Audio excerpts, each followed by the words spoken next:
भारत उस समय 552 भागों में बटा था। इन राजाओं ने दिमाग लगाया, सारी संपत्ति किसको डोनेट कर दिया? ट्रस्ट को। और जाके भारत में विलय हो गए हैं। अब बताइए, बहुत सारे और राजा थे सब जो ब्लैकमेल कर रहे थे सरदार पटेल को, घेर के कहे साइन कर छुट्टा, राइफल रख के खोपड़ी पे भी साइन हुआ है। उन्होंने, नेहरू ने कहा कि हम देख रहे हैं, तो सरदार पटेल ने कहा देखिए तब ये नाच दिया सब दोनों मिलकर। अंग्रेज मजा ले रहे थे, कर रहे थे, बस यही तो हम चाहते थे। विभाजन कर दिया। विभाजन के बाद इधर का सेनापति अलग रखा और इधर का सेनापति अलग रखा। कहा आप लोग लड़िएगा नहीं। और यही कह दिया उसने कि भारत उस समय 552 भागों में बटा था। कितने भागों में?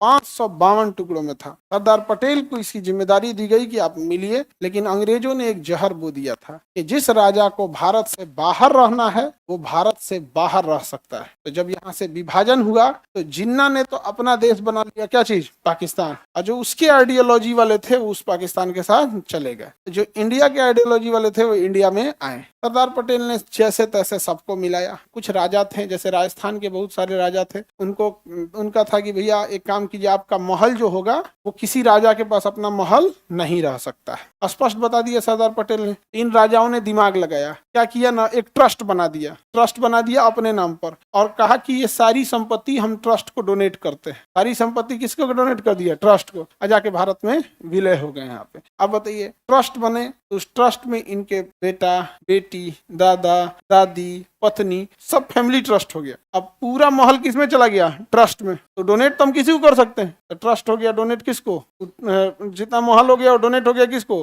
ट्रस्ट को। ट्रस्ट के सारे मेंबर ट्रस्टी हैं तो कौन है? लोग यही हैं। लोग क्या है? लोग यही हैं लोग। और उसके बाद ये लोग जाके क्या कर दिया? साइन किया। दिमाग लगाया, भाई क्या जाता है, इन राजाओं ने बलिदान भी बहुत दिया है, तो मिला लिया गया। सब मिल गए यहाँ पर। सरदार पटेल का साथ दिया वीपी मेनन। सरदार पटेल का साथ किसने दिया?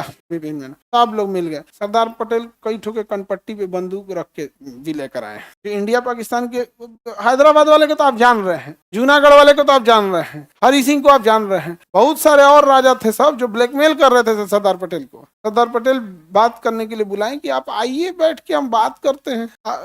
घेर के कहे साइन कर छुट्टा, साइन करें। हमने कहा पिस्टल ठोक देते हैं, बन राइफल रख के खोपड़ी पे भी साइन हुआ है। ये बातें बहुत जगह बात नहीं आती है, लेकिन सरदार पटेल, आखिर क्यों उनको कहा जाता है लौह पुरुष? उनका कहना है एक बार तुम्हारा साइन हो गया ना तो सेनापति हमारा बात मानेगा। जनरल बूचर का यही कहना था कि हम सेना वहीं भेजेंगे जो आपने विलय का साइन किया है। और सरदार पटेल का कहना, अगर साइन कर दिया, चाहे प्रेम से चाहे जैसे, अब तो हम सेना भेज देंगे। कई को मरबो किए, धमकी दिए, बंदूक रख के साइन करें यहाँ पे। इसमें क्या निकला? एक हरि सिंह का राजा। हरि सिंह जो थे उनकी पूरी जनता ज्यादातर मुस्लिम थी। उस एरिया की ज्यादातर जनता क्या थी? मुस्लिम थी। अब इनको लगे यार हम राजा कैसे बन पाएंगे, अगर भारत में मिल गए या पाकिस्तान में मिल गए तो चुनाव होगा।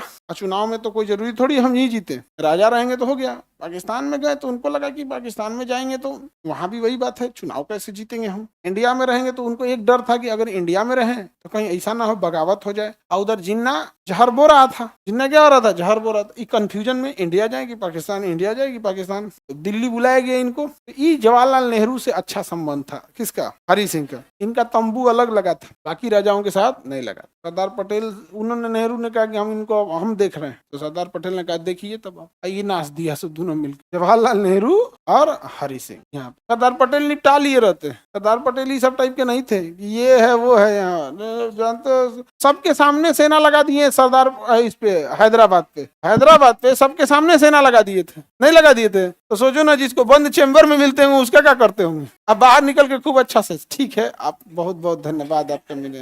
अब कोई तुम्हें गनपट्टी में बंदूक रख के बागे सामान दे तो क्या कहोगे कि अंदर बंदूक रखा था, और कहोगे कौन चीज, तुम्हारा तो सब कुछ जा चुका है। अब क्या चीज है? ये सरदार पटेल बहुत स्ट्रिक्ट थे इस मामला में, लेकिन नेहरू बहुत लिबरल होना बहुत खराब चीज हो जाता है। तो फाइनली यूएनओ में चले गए कश्मीर मुद्दा, और पाकिस्तान, इधर हरि सिंह लेट किए तो पाकिस्तान ने आतंकवादी घुसा दिए। और जम्मू कश्मीर के साथ एक खराबी, इतने पहाड़ है ना, इतने पहाड़ है, ये है वो है, दुनिया भर का। जगह बराबर रहता तो भी हो सकता था। अंग्रेज मजा ले रहे थे, कर रहे थे, बस यही तो हम चाहते थे, नहीं समझे, यही तो हम चाहते थे। भारत को सीखना चाहिए था वियतनाम से। भारत की आजादी के 10 साल बाद अंग्रेजों ने वियतनाम को भी तोड़ दिया, उत्तरी वियतनाम और दक्षिणी वियतनाम। लेकिन वहां पे एक इंसान आया था, हो ची मिन्ह। हो ची मिन्ह ने मारा अमेरिका को और अमेरिका को भी मारा, ब्रिटेन को भी मारा, रूस को भी मारा, चाइना को भी मारा, वियतनाम पे 27 करोड़ बम गिराया गया, लेकिन सबको मार धार के खत्म कर दिया। कहा कि वियतनाम एक ही रहेगा, पूरा वियतनाम, कोई विभाजन स्वीकार नहीं करेंगे। हम लोग भी विभाजन स्वीकार नहीं करते। आप यकीन मानिए, अगर धार्मिक एंगल नहीं घुसा रहता तब आज भी हम लोग विभाजन स्वीकार करने का एक बड़ा कारण था, धार्मिक एंगल घुस गया था। उसमें जिन्ना ऐसा धार्मिक मतलब क्या ही बोलिएगा, उसको कोई लाजे शर्म नहीं था, उसको क्या चीज का लाज शर्म था। वहां मुसलमानों लोग को नहीं बुझाया था। जिन्ना कहता भी था मैं मुसलमानों का धार्मिक लीडर नहीं हूँ। उसको सुअर का सूप पीना सबसे ज्यादा पसंद था, सुअर का मांस खाता था जिन्ना। मुस्लिम अब उसको अलग टाइप का